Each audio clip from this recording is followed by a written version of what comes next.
To talk more about the current situation between Israel and the Palestinians, I'm joined by PJ Crowley. He's the former spokesperson of the U.S. State Department under the Obama administration. Thanks for being here, as Pleasure. always.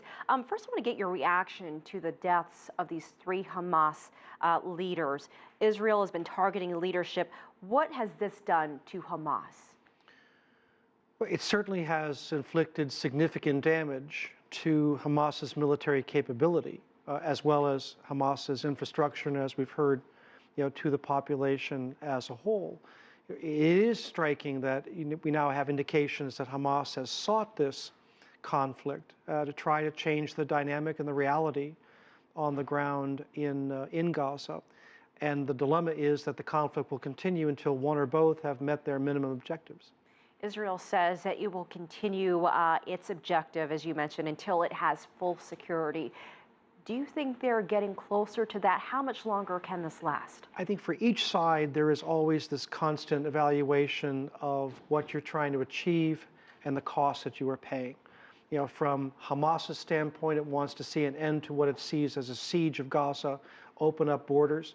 The dilemma with that strategy is it has not only determination on the Israeli side, but a much less sympathetic government in Egypt than it did before. And on the Israeli side, they want full security. The dilemma there is they're never going to have complete security until there's an end to the conflict. And what you have within the Palestinian camp is two different visions on how to solve this larger problem. You have Fatah committed to a peaceful resolution, but largely sidelined to this conflict. You have Hamas with a military strategy, but not one that necessarily is going to be effective or successful. And over these past few weeks, we've seen so many ceasefire attempts, so many ceasefires broken. What do you think will eventually happen here? Just a few days ago, it seemed like there was a lot of hope that there could be a more lasting truce leading to a much longer agreement. I think each of these pauses is an opportunity to say, okay, are you willing to, what are you willing to do to meet my demands? And in the absence of a satisfactory answer, they go back into conflict. The dilemma here is that right now, probably neither side yet feels sufficient pressure or is making that calculation that the costs outweigh the military objectives. As long as those calculations favor the conflict, this dynamic will continue. We saw thousands of people on the streets in Gaza mourning the deaths of these three military commanders.